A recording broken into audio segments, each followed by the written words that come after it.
Hey my friends, how are you today? If you have found me, then you have found my little corner of the internet that I like to call Beyond Reasonable Doubt, where we talk about all things true crime, creepy, and culty. My name is Misty Sims, and I'm so glad that you decided to click on that link and watch this video, and I do hope that you'll hit that subscribe button and hang out with me long term so that we can talk about more true crime all the time. And if you are a returning subscriber, you already know I love you more than cupcakes with sprinkles, and I am so happy to have you back with me for another case.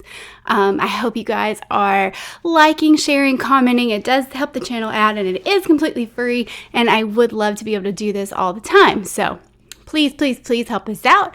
And if you're over on Spotify, please feel free to like, follow, share, comment, whatever all the Spotify things are that you can do. I really appreciate you guys as well.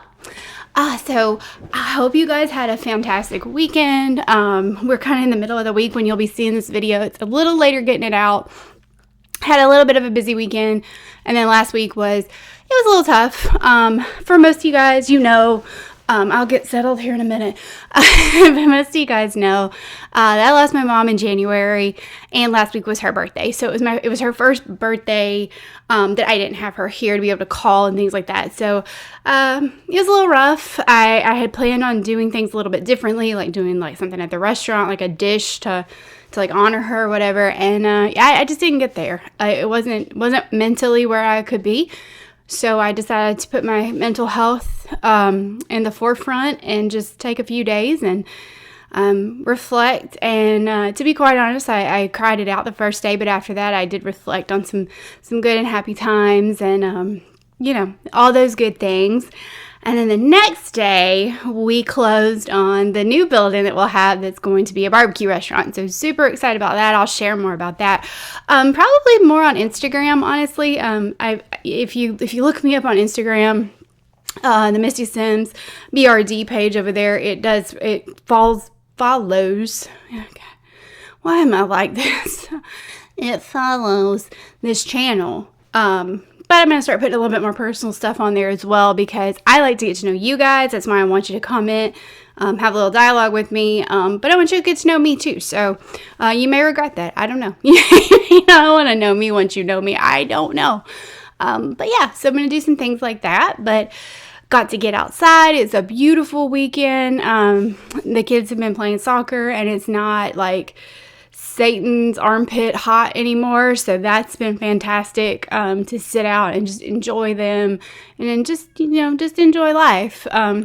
You are going to hear in the background my little cat back here, Seamus. He has been locked out of the room while I'm filming because he likes to knock things over, and by things I mean the computer, the ring light, the microphone, the empty candle holder. I'm trying to come up with a really good background for Halloween. And I have bags upon bags of stuff over here. And I started putting it up, and then I didn't like it. And then I did it again, and then I didn't like that. So if you're watching on YouTube, you'll hopefully get a new background one day. If you're watching or just listening, then you don't care. But maybe we will have a background sooner rather than later. And as always, there is an email down in the description box. That's Cases for Misty, and I would love it if you guys would use that because that's actually where this case came from today. So I got a recommendation in the inbox, and when I read it, I was like, why had I not thought about this one? And I reorged everything I was going to do. This was not the case that was going to come out this week. No, not even a little bit. But when I saw this one, I was like, no, I have to do that one because there's a story behind it for me personally. And I wanted to be able to share that. But before I get into all that, I do want to remind you guys that this case and this channel, anything we talk about here is for entertainment purposes only. I mean no harm, disrespect, or anything foul towards anyone that we talk about. In particular, anyone that is associated with the victims of these stories. They are real people. So we do always need to remember to be kind, and especially in the comment section, be kind in case any of their family members, friends, or anybody associated with this case is reading. We want to be respectful because this is a platform that we want to bring to the forefront where that way we have a voice for those that are now voiceless. So just keeping that at the forefront. But with that said, let's get into what you came here for, because I don't think you came here to listen to me ramble. I'm not as cool as Bailey Sarian, so I can't do makeup live. I need to, because you can see, like, if you're watching, you see my hands doing this, like, all the time, and they're flying around everywhere. I thought about doing, like, a cake or something, like crime and confections, but I don't know. Like, that, I don't know if I could pull that off, and then is that weird? I don't know. A lot of these cases, you don't want to eat afterwards, so I don't know. I don't know. We'll see. But for today, you got me. You got the lady with the camera and the mic who has too much to say. So let's get peeling this onion back right now.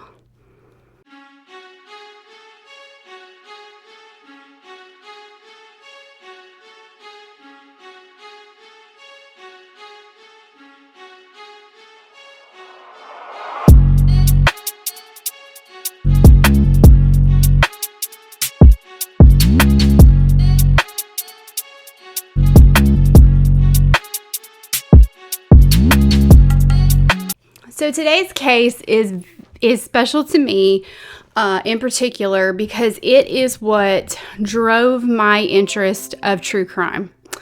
I remember, watching like documentaries with my mom, especially when I was younger. My mom let me watch some things that I, might not should have been watching, but I think she knew.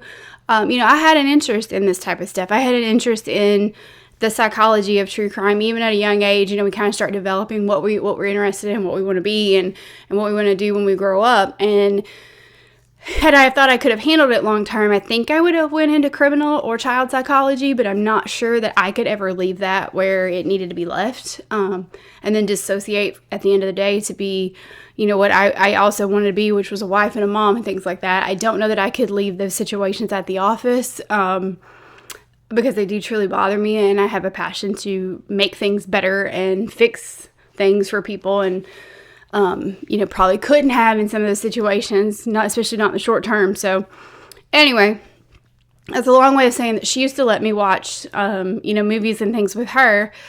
And I remember this movie. I think I was a teenager when this came out, because I believe the movie came out around like 97 or something. And it is the case of the Texas cadet murders. So that was the kind of the moniker that it got in the news. But it revolves around Adrienne Jones. And Adrienne was a young teenage girl in Texas who skyrocketed in the media when her case went public. It was crazy. I mean, her face was on the cover of People magazine.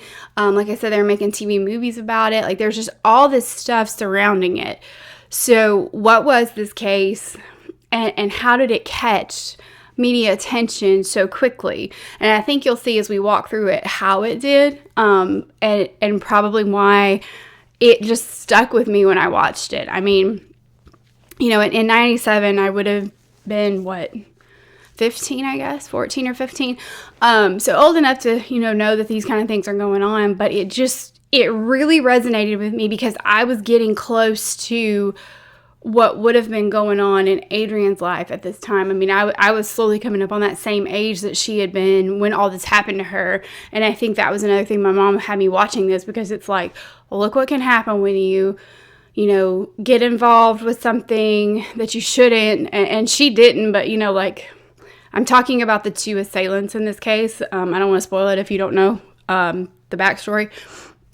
But they got involved in something that they really shouldn't have, which was, I think, and we'll get into this more, playing jealousy one off the other. And that can be a recipe for disaster. So, and it was. So let's dive on into this case, and we'll get there. And I'm not even going to say I'm going to keep my opinions to the end, because y'all know I can't do it. So Adrienne Jessica Jones was born on June the 18th, 1979 in Texas, to her loving parents, Bill and Linda, and she also had two brothers named Scott and Justin.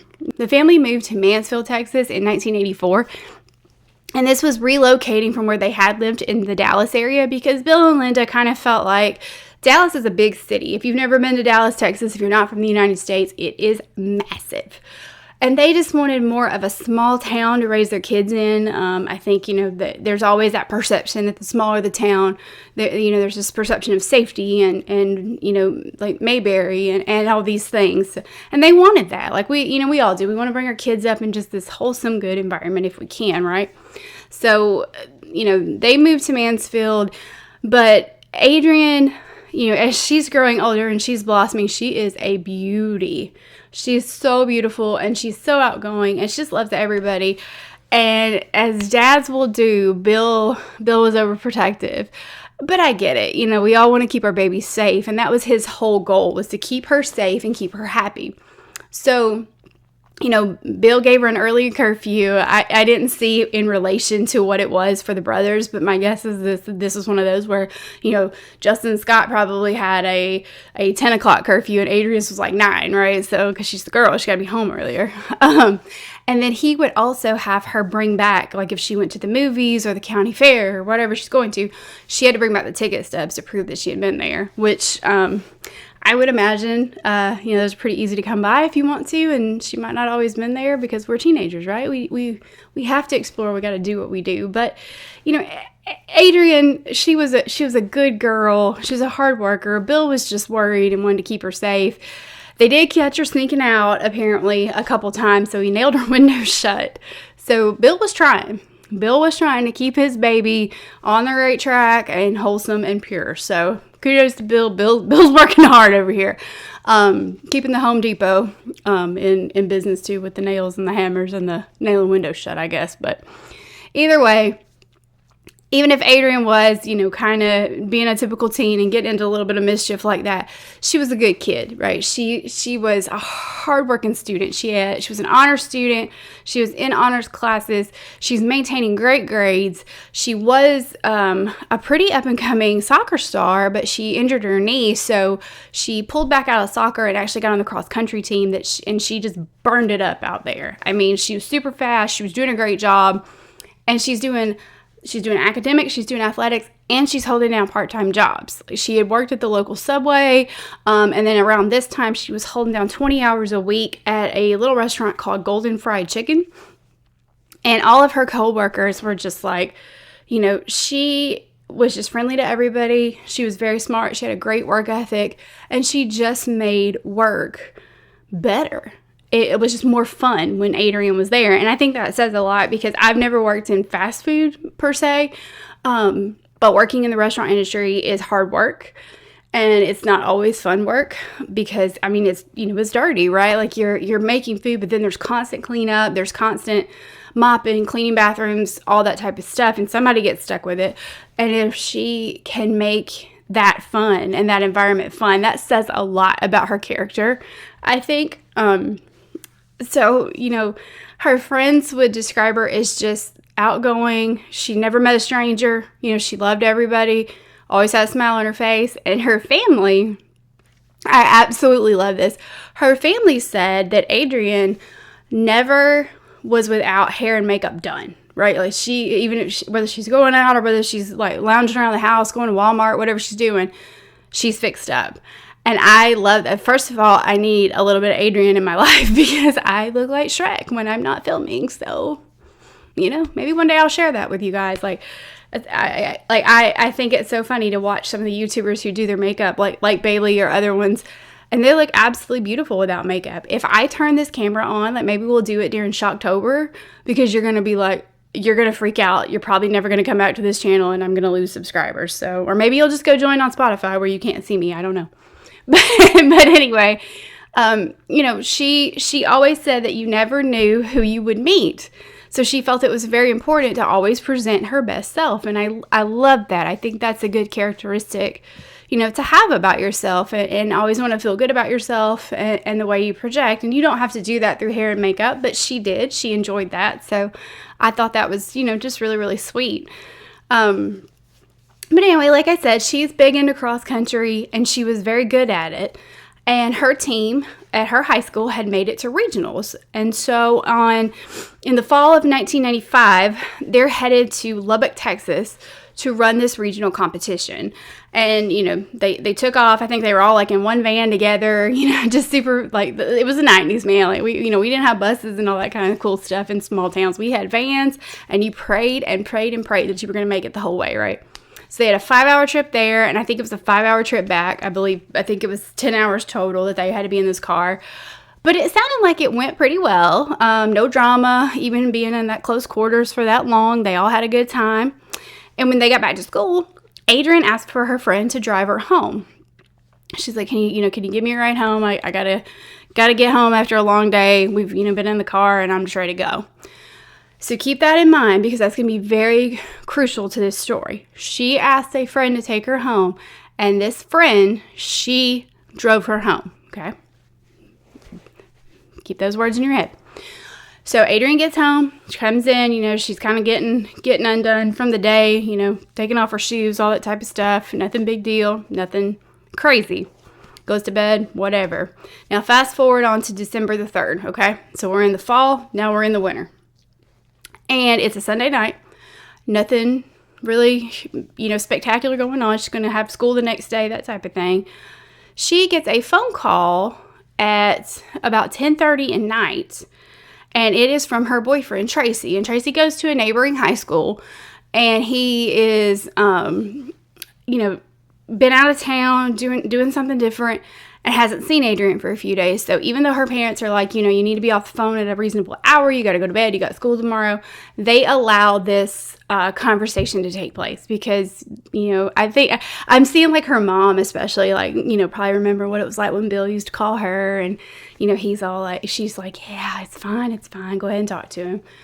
And so they let her use the phone. Well, Linda also, even though she might think it's fine, Linda's paying attention. Linda's going to listen. And it would actually prove to be pretty crucial that she did listen that night. So Linda's listened to the phone call and she hears Adrienne click over.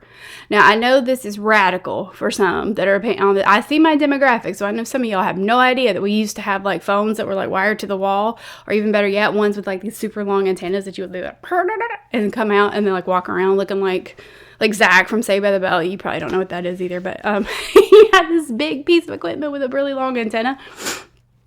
But anyway, so, but we would click over when the call waiting came through. Cell phones have it now, but you don't hear that like audible click. But she heard it, and she could hear Adrienne talk for about a minute to someone else, and then go back to the conversation with Tracy. So when she hangs up, Linda goes in there. She's going to go tell her goodnight and everything, and pops in there really quick, and she's like, Adrienne, who was that you were talking to? And Adrienne says it was David, and David was really upset. Well, Linda doesn't think a whole lot about it because she doesn't really know who David is, and so she's like, oh, okay, I don't know that name, but, whatever. So she goes on to do something else, comes back about 10 minutes later, and gets ready to kind of, tell Adrienne she's going to bed for the night, love you, see you in the morning, that kind of thing. And she notices that Adrienne's really anxious. She's not settling. She's just, kind of all over the place. And moms, we know, right? So, she's like, okay, doesn't really pay too much attention to it. Kind of bothers her a little bit, but, she's a teenager. She's talking to her boyfriend. Somebody else has called saying that, they're having a bad night. Okay. Says goodnight. They go to bed. Well, the next morning, December the 4th, Linda is awoken. I'm trying to use proper English here. It's not working out that well. She's awoken by her son who says, Adrienne's not in the house. I can't find her. And I'm guessing, and I don't know this to be true, but, I'm guessing they're all supposed to be getting up, going to school the same rough time. So he would expect to see Adrienne up, eating breakfast. Maybe she drives him to school. I don't know. But she's not there. Where is she? And Linda's like, okay, well, wait a minute. Maybe she went running because Adrienne, she's a dedicated athlete. Maybe she went running before school. So she goes to check her room and her running shoes are there. And, if you're a mom, I think your heart probably dropped to your stomach right then because you're like, oh, man, what's going on? So they kind of look around. They don't see anything. It's not like her window's busted out and someone drug her out or anything like that. So they give it a little bit, and they call the school. She hasn't shown up at school either. So now they know something's wrong. Like, she would not skip school, right? So they call 911. They report her missing. In the meantime, Linda's going through Adrienne's address book because back then, we didn't have all the phone technology that we do now. So she had it actually physically written down in a little book. I guess it's probably either in her purse or by her bed. And she starts calling everybody she can call, which is a lot because Adrienne's got a lot of friends. But one that she calls quickly was the cross-country coach to ask, have you seen anything peculiar? Do you know anything about this? Do you know where Adrienne could be? And, he, no, don't know. And then she said, who's David? And he was like, what? And she's like, who's David? And the coach says, that they have a David on the team, David Graham, but Adrienne doesn't really associate with him. They're not really good friends. So he doesn't believe that David would know where Adrienne was at or that was who she was talking to. But it plants a seed, right? So coach goes to school and he starts talking to like a couple of the teammates, tells them what's going on. And one of the teammates goes and asks David, like, hey, did you talk to Adrienne? Like, do you know where she's at? And he just says no, and why would I? Kind of like a smart aleck answer, but one, he's a teenager, and two, makes sense, right? Because coach is saying that they don't really associate, and it's not like necessarily meaning it bad. There's just always, if you're in high school, college, what at work, it doesn't matter. There's gonna be people and there's gonna be people that you consider your friends, like close friends that would know you. And it sounds like they knew each other, they're teammates, but he was a little older, he was a senior, Adrienne 16, that they just really didn't run together. And no one really thought too much about that, right? So everybody's wondering, now at this point, where is Adrienne? And oh my God, I'm distracted too because I have like this like halo up here. Sorry, y'all. The sun's starting to like kind of set for the afternoon, and I normally don't film at this time, so this is we're figuring it out. All right, so everybody's wondering, where is Adrienne? What's going on? The town's getting kind of terrified, right? Like there's a girl missing. We don't know where she is. Well, what's going on? Everybody's really upset. Well, everybody's kind of starting to assume that the David thing could have been a cover-up for who she was really on the phone with. Who knows? Speculation's flying, rumors are flying, all these things. And sadly, it wouldn't be much longer before they found out that, what at least happened to poor Adrienne. When a farmer who was out driving on a rural road in a kind of a secluded area next to, I think it was Joel Pool Lake, about 10 miles from her home, he discovers a body. And he sees it, and at first, he's like, is this, you just aren't out, checking on the farm and find a body every day, right? So he kind of thinks it's, I don't want to say a joke because that's cheapening it, but wonders somebody playing a prank or whatever. And then as he gets closer, he realizes, no, this is actually somebody in distress, and no longer with us, deceased. Calls the police, and it's not much longer before they realize that this has got to be Adrienne that they were looking for, and she has been badly bludgeoned in the head with something, badly beaten. Her head is actually sunk in, and she has been shot twice, once point blank range right between the eyes. So, it's pretty brutal. To this young 16-year-old girl, like, who in the world? Probably the part that pulled at my heartstrings the most was that her dad had to go ID her body. He went with investigators to identify her body. I've made the ID on someone before. I think we've kind of touched on the fact that another reason why true crime is so much of a passion for mine is because my family was a victim of that. And while I won't go into tons of details, I will tell you that I was the one that went to make the positive identification. It's not what you see on TV. It's not like all weird where they take you, or they didn't me. I don't know everyone's situation, but they didn't take me to like a window and pull the sheet down and all that. It was literally a picture. Like, do you know this person? Is this who we think it is?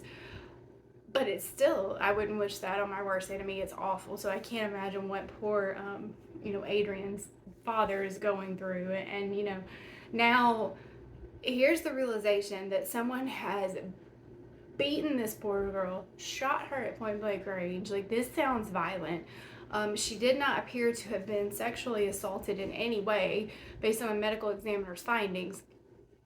And they did determine that she died probably around 1 a.m. So, not, just prior.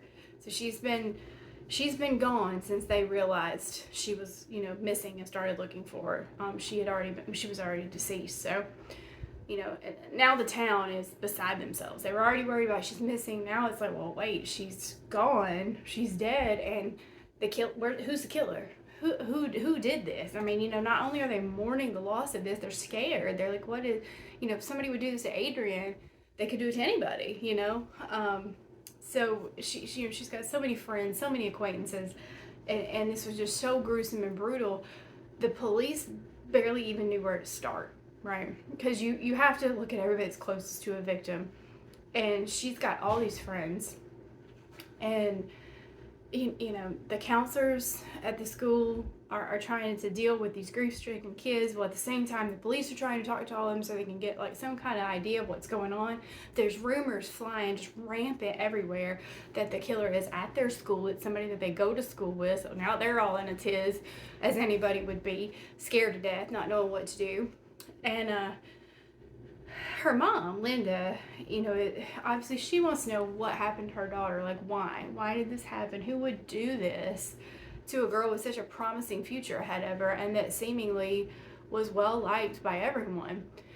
So Linda, bless her heart, she's even getting like a psychic to come in. Like, she's mom and hard right here. Like, she's reaching out for anything and everything that can help her figure out what happened to her baby. But in the back of her mind, as most of these things aren't really panning out, she can't let go of this guy's name, David. Because she's in the back of her mind thinking, like, Adrienne could have been lying, right? Like, she could have lied to her, but that's not really her calling card, right? Like, and why? Why would she lie to her about it? Because it's not like she was close to this guy. It's not like, she was getting a phone call and she's like trying to keep it covered up because, she says it was Tracy, her boyfriend, but it, really somebody else or something. There was nothing sketch around this, so she just couldn't shake it. But at the time, like, the cops, they're not really buying into this because they're like, well, it just doesn't make sense. I mean, he was an acquaintance of hers, he was a teammate, but they weren't really hanging out, so it just didn't marry up, that this he was even calling her, really. So who is this guy? Who is David Graham? So his name kept coming up. He was a senior on her cross country team. He was born in November of 1977, so he's a little bit older than her. Like I said, senior. She's 16. But he very much has some commonalities with her because he was very driven academically and excelled at it. Very smart kid. He's on the cross country team. He was outgoing. He was friendly. People loved him. He was in the junior ROTC or JROTC. He was wanting to go into the Air Force Academy because he wanted to be a fighter pilot, and apparently he had established his dream when he was like 7 years old, and he was working hard to get there. So, there wasn't like a ton of red flags around David at this time. He's just this normal high schooler that's looking to go to the Air Force Academy. I mean, I had kids in my school, same aspirations, nothing strange here, nothing to see here. But I guess the police kind of waved him off at first. They interviewed him, and he really didn't express much about her, like, saying he wasn't close to her or whatever, but he did say that her death had upset him, as I'm sure it would. I don't think it matters who you're close to in your school. If something happens to them, it's strange, right? Like, they're still kids, and kids aren't supposed to go out like that, right? Like, so it's hard to deal with whether you know them or not. But for whatever reason, he didn't register on the police's radar because they were giving polygraphs to most of the other folks that they were talking to, and they just skipped right on over old David, right? So they're not thinking a thing in the world about him. They're like, he is not suspicious at all. No reason to cause a stir. So we're just gonna keep on asking around. Well, somebody else that popped up on their radar was a girl, and I don't know what her real name was. Like, in the case, I think they called her like Tara, maybe. I can't remember, but it wasn't her real name. But anyway, Tara's name, or girl A, her name kept coming up, and they looked into her because apparently she not only had a pretty violent history. I mean, it says she shot her boyfriend, but I'm like, well, why was she at school? Like, I don't understand. If you shot someone while you're at school. But she did take a baseball bat to one of Adrienne's best friends. Apparently there were some accusations hurling around that this best friend had slept with this girl's boyfriend, and so she just beat the crap out of her, right? Because that's what we should do. Well, Adrienne testified in court against this girl because she, knew about the beating and the threats and all that. and there was a restraining order issued and all this type of thing. Anyway, in the court proceedings, this girl looks at Adrienne and she's like, "I'll get you." I'm sorry, I can't not hear that and not the Wizard of Oz witch, like, "I'll get you, my pretty, and your little dog too." You, my pretty, and your little dog too. I can't not do it. But it all panned out that this girl was, I guess, I don't want to say all talk, because I mean she clearly wasn't, but in this situation she was not guilty. Her alibi was rock solid, airtight. So now she's off the table. Well, somebody else that they had to clear was Tracy, the boyfriend, because it tends to be the people closest to you, especially. I feel like, and I just play a lady on the internet with a camera and a mic, but shooting someone between the eyes is very personal, I would think, because you're right on them, right? And you, first of all, you're wanting to make dang sure that you take them out, right? I mean, you are right in their face, and you're the last thing that they're going to see.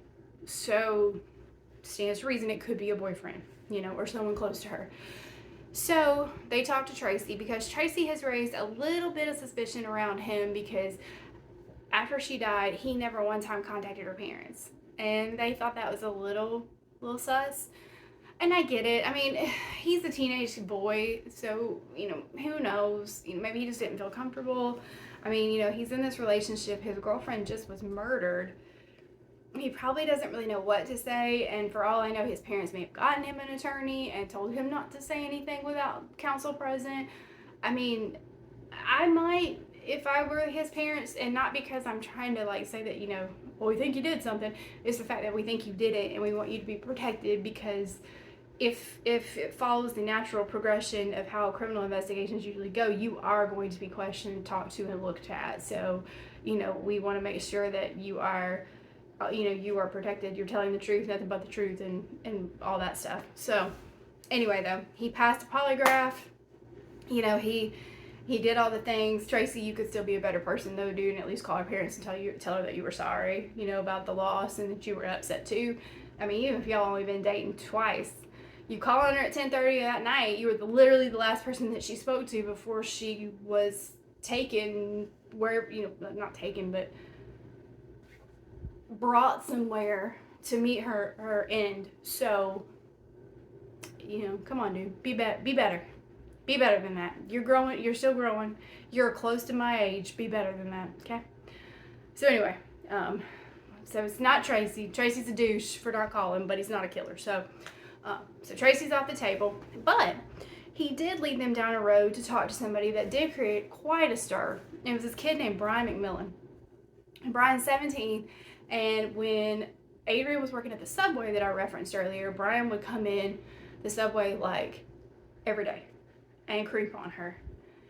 And I get it, she's beautiful. So he's like, "Hey girl, hey," trying to talk to her. So many jokes about just all this thing. So many jokes about the footlongs there. But in reality, he's scaring her because he's becoming obsessive. He's following her. He's showing up where, at her work all the time, to the point where she's hiding. I mean, it's creepy tale. He's obsessed. So, stands to reason, he could be mad that she's got this boyfriend now and all this stuff. So they talked to him, and Brian's defense was it was a slam dinger, man. He says that he was too drunk that night to really remember what happened. He was depressed because he didn't have a girlfriend, everybody else did, so he just got blackout drunk. So he could have called her, he could have went over there or whatever, which, I mean, if you're blackout drunk, I doubt you walked over there, but I mean, maybe, I don't know, maybe. I would have probably come up with a better defense than just, I was blackout drunk, but okay.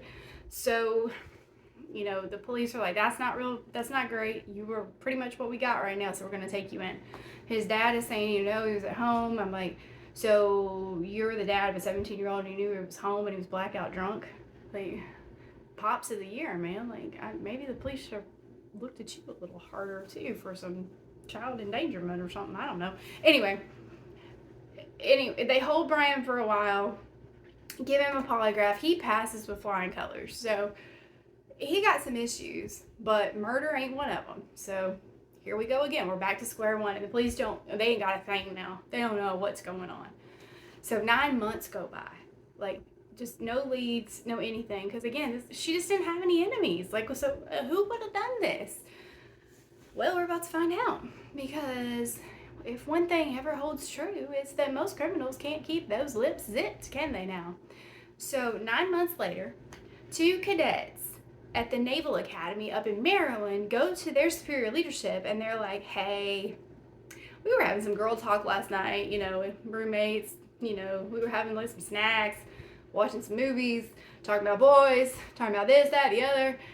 And our roommate says she done murdered somebody, so we think she might be joking.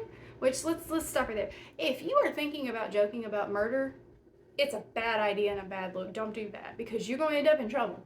Whether you did it or not, you're going to end up in some kind of mess you don't want to be in. So anyway, rethink your career in stand-up, because it's not that. Don't do it. Don't do it. Don't do it. It's not going to end well. Don't do it. Thank you for attending my TED Talk. Now, who is this roommate? This roommate is Diane Zamora. Well, who's Diane? I'm glad you asked. So Diane has claimed that she murdered Adrianne with the help of her boyfriend, who happens to be, can you guess it? You guys are smart here. You know who it is. It's David Graham. Well, I'll be dang. So who is this chick that just rolls up in here in the middle of a girls' night and decides to tell everybody she done killed somebody? So Diane is from the same town in Texas. She's from a very religious family, but albeit a very poor and struggling family. Nothing wrong with that. Everybody falls on hard times, but these were serious. I mean, they're getting their power cut off. Like, they're having to, run the household by candlelight. Diane's having to help look after the little ones in the family. She's the oldest, but it doesn't halt her work ethic. Diane is a hard worker. She's a hard study. She knows what she wants to do in life. She wanted to be an astronaut, and you don't get to the moon easy. There's a lot of education that comes with that. There's a lot of hard work. There's a lot of dedication.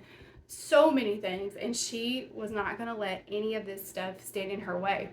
So she was very active in clubs at school. She ran cross country as well, and she was an honor student. And so she is just doing things, making waves. She's going to get out of this bad situation that unfortunately she is currently in with her family. And lo and behold, she meets David Graham. They meet a few summers before, but during their senior year, they start dating. And when I say start dating, they go from 0 to 100 in about 32 seconds, because a month after they get together, they decide that they're engaged and they announce their wedding date. And I mean, we've all done that whole high school love thing, so I get it. I get where they were. It's like your first experience with it, right? And you don't know how to handle it, and it's the end all be all, and you love them. So they're serious very, very quickly, which begins to be, I guess, like a little worrisome to the family. But Diane she's kind of the opposite of Adrienne. She's very introverted. She's not, she doesn't push herself out there that much. She's definitely not into like makeup and hair and things like that Adrienne was in. So I guess, her family probably thought too that this was good for her. She's met somebody, she's got all these goals and dreams and aspirations, and now she's got somebody to share it with. So, I guess, maybe they were like happy about it. I don't know. But she goes on and she gets accepted to the Naval Academy. He's going to go on to the Air Force Academy, but they are going to stay together. Through this, they've made a promise to each other that they are not going to have relations with anybody until they're married. They want to be married and committed to each other. And so they're going to remain virgins until they marry. So great goals. Good on you guys. They're very religious, and they want to keep that as part of their relationship. Now, kind of odd twist to it. Evidently, they were okay, though, if it was just the two of them hooking up. I guess it wasn't okay if they were messing around with other people, but they were okay if they were together, because I don't know. I guess since they were going to get married anyway, I don't know. I don't want to understand logic of these two for certain, so whatever. But anyway, they have kind of started to integrate with each other. I don't know how to say that. That sounds so stupid. But they've started to experiment in a sexual way with each other, but no one else. They have to stay pure outside of the relationship, even though they are miles and miles apart, right? And even prior to that. So, um, Diane goes off to the Naval Academy. David's over here at the Air Force Academy, and now Diane has made this confession to these roommates. So, like, what are we gonna do here? So, like everything seemed like it was just working out fine till she decides that she's gonna let this colossal cat out of the bag and tell everybody, like, we killed this chick, but that's because he loves me so much, and the only reason that I even felt even kind of bad was when I went to her funeral and saw her parents cry, and that kind of made me feel a little some kind of way, but I mean, she deserved it, so bye. It's like, oh girl, okay. All right, so commanding officer has to contact the Texas authorities where this alleged murder may have happened.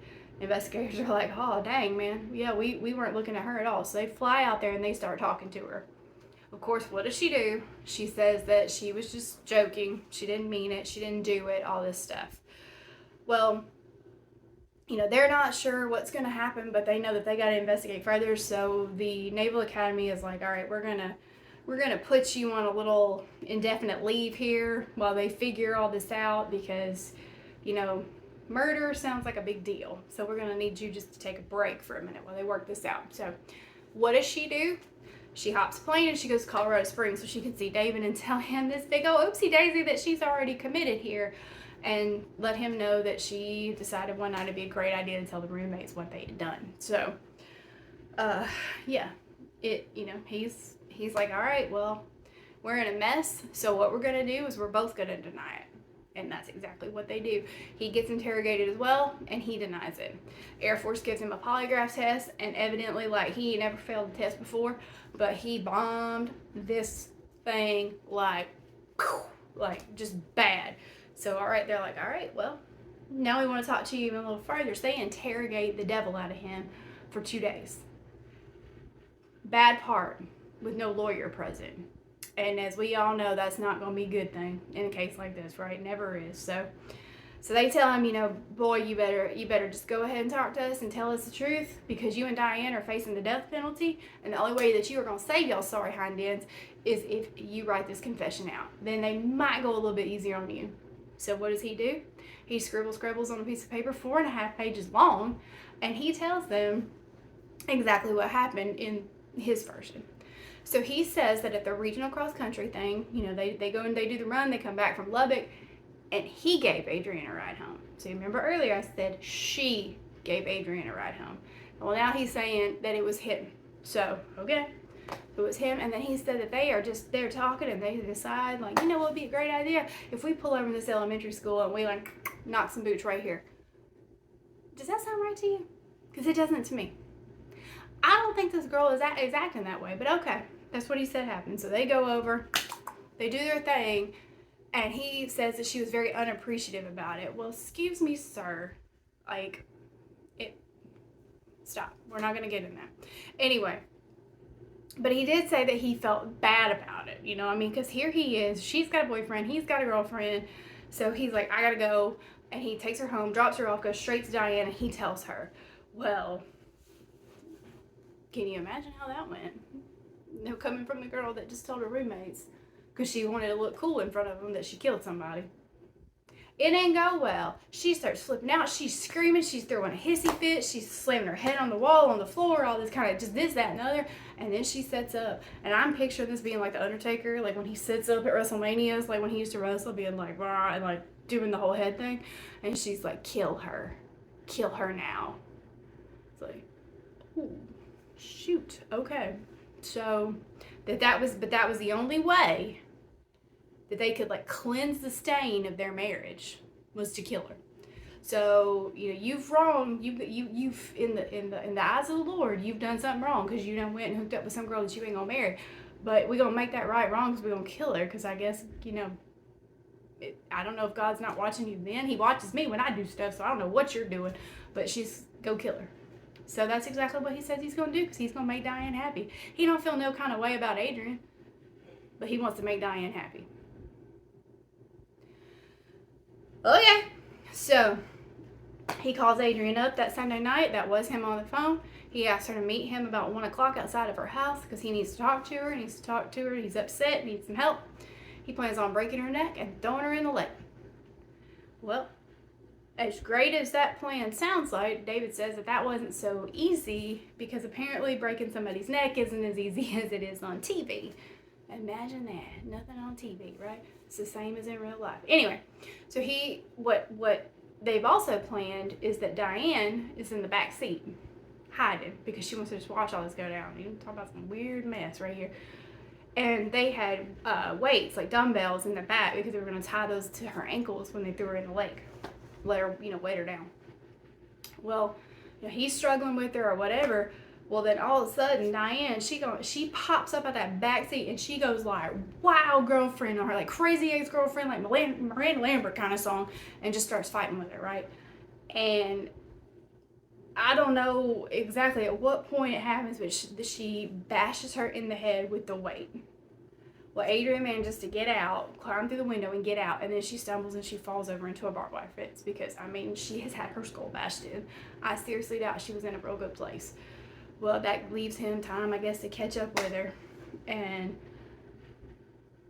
he shoots her twice. Once, I think they said in the neck, and then the other time right between the eyes. So then he goes on back to the car because, here we are, Bonnie and Clyde over here. And he's like, they look at each other like, "I love you." The heck is wrong with y'all two crazy birds? And then she looks at him, Diane looks at him, and she said, "Man, David, you shouldn't have done that." Well, find time, Diane, to realize that. Find time. Maybe you should have realized that about the time you called Adrienne or just not picked her up. Like, that would have been great. Like, you know what? If he's cheating on you, if he came over there and he told you he done hooked up with this other little girl, then you need to just let it go, let him go, and let her have him. That's what you should have done. But no, you want the used up goods, and you're gonna bash somebody in the head with a dumbbell with it. I should have go to the gym with a dumbbell. Like, what is wrong with you? Anyway, so obviously Diane's arrested, right? She gets arrested too. They question her without a lawyer because we're making all kinds of good decisions through this story. And even though, they kind of read David's confession a little bit to her, they don't read the whole thing, but the story that she tells very, very closely mirrors what David told. I think the only discrepancies were that, he said that Diane attacked Adrienne, and then Diane said no, it was he and Adrienne that were just struggling so much that she, she had to help hit her with the weight or something. They told so many stories throughout this. I'm not real sure what the first story was because it's going to end up changing to where it says that, no, she didn't hit her at all. She was just helping cover everything up. And then it was that, no, there was no weight ever. There was never a dumbbell. He hit her with the gun and all kinds of stuff. So hang in there because it's all over the place. But anyway, so they're both arrested. They've both been taken in. We know a murder happened. And they were going to seek out the death penalty, but Adrienne's parents said no, there'd been enough death around this situation, so they didn't want that. So they decided, life in prison would be what they would go after. And the community is rocked. Like, these two perfect little lovebirds, these little, like, quiet, cute little mouse of a girl, and then this dude that was like a scholar and in the junior ROTC and all that kind of stuff. They did what? Like, people are just like, they're just shocked. So, but it wouldn't be too long before David would be like, "Well, you shouldn't be shocked because I was coerced. They questioned me for 30 hours, kept me up with no sleep, and then told me that I just needed to confess. They were threatening me. They were this, that, and the other. And I basically just made this whole thing up because I didn't want Diane to get in trouble." So, yeah. And they're like, all right. This was about the time that the media gets a hold of this, and that's where the whole Texas cadet murder got coined. They're making the TV movie before the trials have even started. It was a circus. Like, they are all over this. Her face was on People magazine. It was wild how crazy this got. But, even with all the circus, we finally get to the trial. They're both tried as adults, which was questionable since Diane was still 17. But they both plead not guilty, and that's where the ping pong starts with the stories.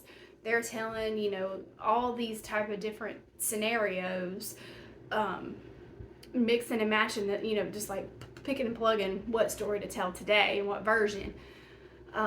Diane's trial went first. It was televised. Kind of surprising, I guess, but the the prosecution had her original confession. That's kind of what they're going for. They're going off of. They're calling witnesses like her roommates and all these different type of people. They're talking about how in her planner she had the date with Adrian's name on it, and it's circled, with a big old red circle. Like, I mean, I don't know who would do that. It sounds like you're just trying to point the finger at yourself. But everything's pointing to Diane, right? She's emotional, she's crying, and then the defense calls her up there, and they're saying that she only confessed because David had been abusive, and she was worried it would be her that would be murdered instead of or after Adrian if she didn't cover for him, and that he did hit her with the butt of the gun, and there was no way to prove if it was a weight versus the gun, apparently. So it was just a total kind of flip of the story. She pinned it all on him, every single bit of it. And like I said, she's getting all upset. She didn't want Adrian to die. She's just boo-hooing and all this kind of stuff. Well, then it flips around, and that is when the prosecution starts talking to her, and she takes on a whole new attitude. She's kind of cocky. She's kind of smart-ass. It's weird, right? Calls everybody a liar. Everybody's lying but her. She only did this to help him so he wouldn't lose his military career and all this kind of stuff. Because you should totally take a rap for murder. Same. But anyway, on February 17th of 1998, the jury deliberated for about 6 hours, and they found her guilty of capital murder, and they sentenced her to life in prison without the possibility of parole until 40 years had been served. So I think that was the right call there. And then David's trial would happen right after that, and he's mad at this point. He's already broke off the engagement and everything else because I don't think he was expecting her to just throw him under the bus like that. She did. It was just like, it's all him. It wasn't me. Here we are. So his trial starts in July, and of course now he's saying it wasn't him.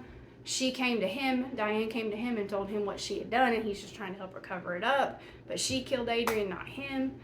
And, everybody's like, well, what happened?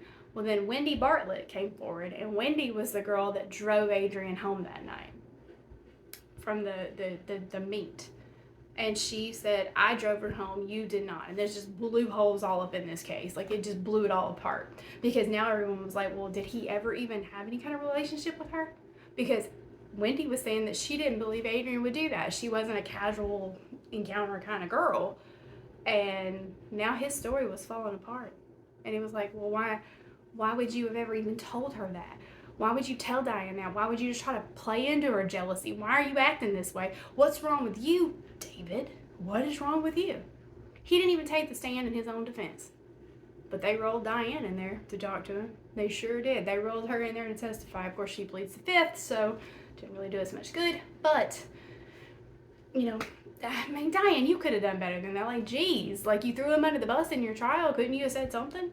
But anyway, it didn't matter because with Wendy's story and everything else, they'd heard all they needed to hear. And on July 24th, they deliberated for 8 hours, and they found him guilty, and he was sentenced to 40 years in prison. So, yeah, both of them are going away for at least 40 years, right? Well, old David, he's talked to Blue Street since he's been in there, and he has said, his whole confession was a lie. He never did have a relationship with Adrienne. He just made that up. Don't know why. Don't know if he was trying to make her jealous. I have no idea what was going on there. But, he and Diane, they just keep changing their story constantly. But they're both just liars, flat out. And and David's even said that, he's just adapted real well in prison and all this kind of stuff. It's just a little vacay over here. He's going to church. He's writing a blog about planes. He's, working out, doing this, that, and other. He even got married by proxy in 2010. So he's just having the time of his life, isn't he? And got a degree in criminology. Sounds good, David. Diane, unfortunately, has not had all the roses and rainbows that David has had. So sorry there, sweet pea. But she's been denied a new trial. She says that she's getting picked on in prison because she's so high profile, and that she and her best friend are just constantly being ridiculed, and they need special treatment and need to be put in like protective custody because their cases are so high profile, and it's just hard. Y'all wanna know who her best friend is? Get this. Get this. It is Yolanda Salvador. Salvador? Probably butchering her name. Probably don't care. You want to know why? Because she is the person who murdered Selena, the singer, Selena. So no, Yolanda, I don't feel sorry for you either. I hope y'all two sit there and I hope y'all have a real bad day and y'all just rot. Don't even care. Don't care. Diane ended up getting married too by proxy. Didn't work out. Can't imagine why. They had never met. Both of them were in prison. Don't know what he did, but if he's hooking up with Diane, I'm certain that it's probably nothing we want to talk about. So, I mean, basically, Diane's done these Dateline interviews later on saying that, she's not really going to take the blame for anything. She was jealous of all this stuff, but that she didn't kill Adrienne. But, had she have not been so jealous, maybe David wouldn't have done it. I mean, it's just... I swear to God, y'all, I have motion sickness after this roller coaster of a ride. And you can't keep it straight because I don't think they know what lies they've told at this point. It's all over the place. She was a beautiful girl. I'm sure Diane may have been jealous of her. We've all gone through that high school jealousy. And I feel like he knew it and he played into it. I don't know if he was trying to get her attention. And maybe he thought she was going to leave him when she went into the Naval Academy, so he's going to tell her this so he could drive her up the wall, and then it went too far. But at any point, if you find yourself hiding in the back seat about to hit somebody in the head with a dumbbell, if you're 16, 17, 18 years old, you need to reevaluate where you are living. Because this is not it, girl. It is not it. I don't know.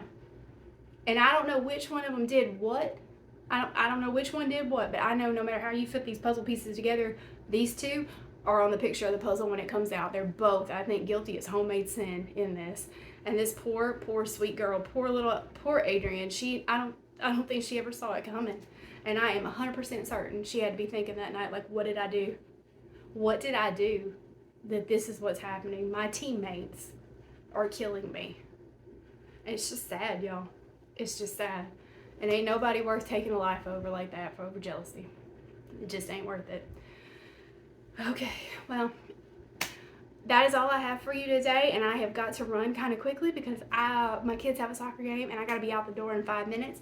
But I am so thankful that you guys tuned in for this one today. This was a pretty special one to me because Adrienne's story doesn't need to just go away, nor does Selena's. For that matter, since we brought her name up in this, it doesn't either. So these two deserve to be talked about and certainly did not deserve what happened to them at all. So my prayers, thoughts, everything's out with their families. I hope they're doing well. And yeah, that was a heavy one. But guys, I want to thank you so much for being here with me today. And as always, stay sweet and stay safe out there. And I'll see you next time. Bye.